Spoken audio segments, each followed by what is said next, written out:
John Aaron with the Nashville Police Department. I'm going to give you a law enforcement overview of what's happened this morning. With me is Kendra Loney from the Nashville Fire Department, who will talk about the fire department's actions in regard to this morning's call. This is going to be a brief update as to what has occurred. There will be more from this spot later in the morning with Chief John Drake and others. At 10:13 this morning, the police department received a call of an active shooter inside Covenant School, Covenant Presbyterian Church. The police department response was swift. Officers entered the first story of the school, began clearing it. They heard shots coming from the second level. They immediately went to the gunfire. When the officers got to the second level, they saw a shooter, a female, who was firing. The officers engaged her. She was fatally shot by responding police officers. There was a 5-member team who was on the second floor at that time. 2 individuals from that 5-member team opened fire on the shooter. We know at this point that this shooter is a female. She appears to be in her teens, although her identification has not been confirmed at this juncture. We know that she was armed with at least 2 assault-type rifles and a handgun. We are efforting now to identify her. She entered the school through a side entrance and traversed her way from the first floor to the second floor, firing multiple shots. We now know that there are 3 students who were fatally wounded, as well as 3 adults inside the school. We are working to identify those victims. Including the shooter, a total of 7 persons were killed as a result of this morning's incident at the school. By 10:27, the shooter was deceased. The officers had engaged the shooter by 10:27, and she was deceased. Again, I said the first call came in at 10:13 this morning. We'll have more details to give you later in the morning. Chief Drake will be here in a bit. Now, Kendra Loney from Nashville Fire.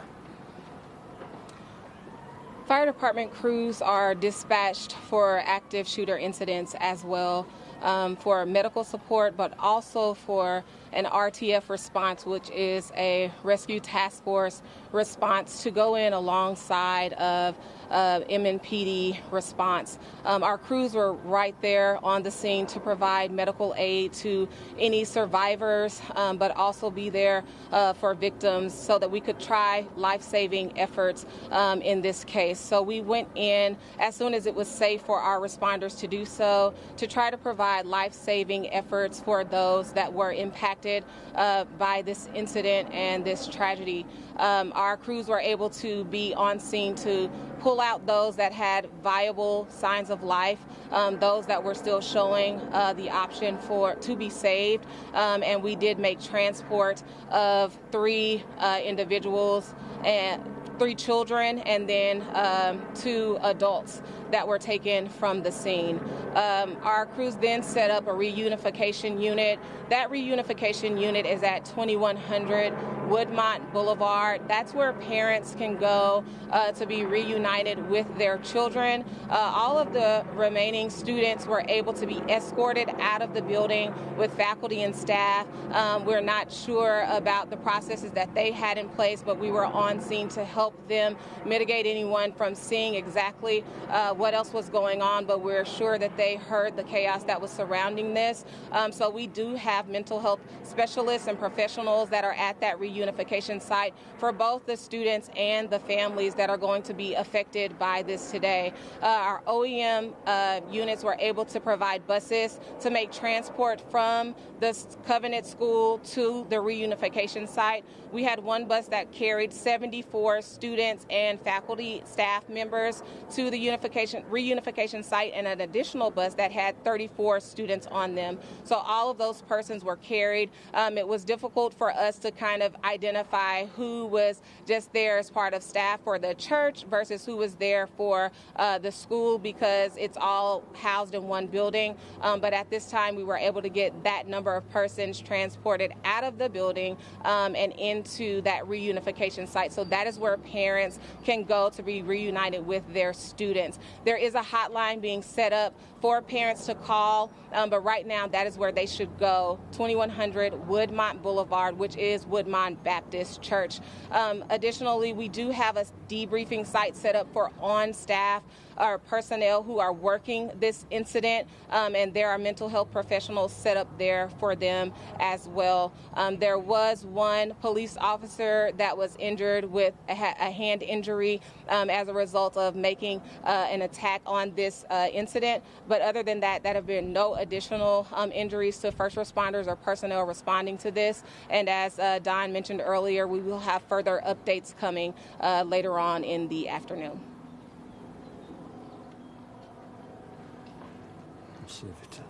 So on a typical day, there would be about 209 students inside the school and approximately 40 to 50 staff members, about 42 staff members. I'll take just a couple of questions before we go back. Clear. So the 7 dead, and then nature of injuries, how many injured, do you know? That maybe you're being treated still, or injuries? I know first responders weren't, but... An officer had a wound from cut glass. That is the only other injury that I'm aware of.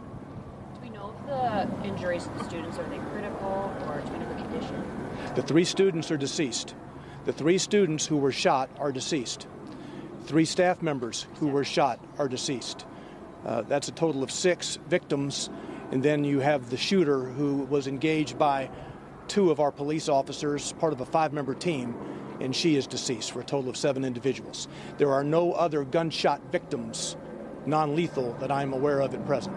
Do you know how many people were shot? Do you know how many people were shot before the police engaged the shooter? No. Did you know if they shot anyone after they engaged the shooter? Do you know if the shooter was able to shoot anyone else? Does the shooter have any connection to the school that we know of? We do not know who she is at this juncture. We're trying to identify her. She does appear to be in her teens. Again, with 2 assault-type rifles and at least 1 pistol. Do we know if there's alliance or previous recent incidents that police met up to the school or the church? No, I'm not.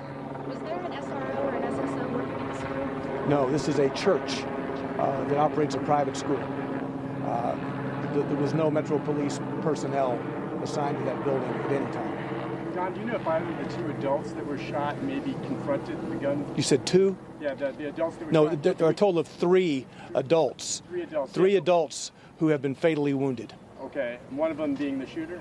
No. No, okay, so 3 total. Do you So know let me go over this again. You have a total of 6 victims, 3 students who are deceased, and 3 adult staff members from the school who are deceased. The shooter herself makes 7.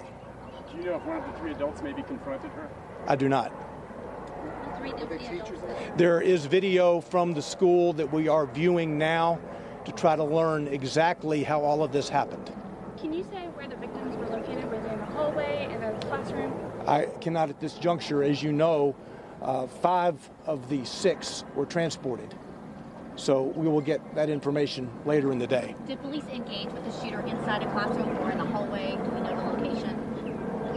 It is an upper level part of the school. It's kind of a lobby type area. It was not in a classroom per se.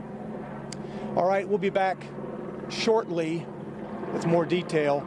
We'll tweet out, give you a 15-minute or so notice before the next one, okay? Thanks. All right. So there you hear it. That is Don Aaron, the spokesperson, and we also heard from the spokesperson from Metro Fire.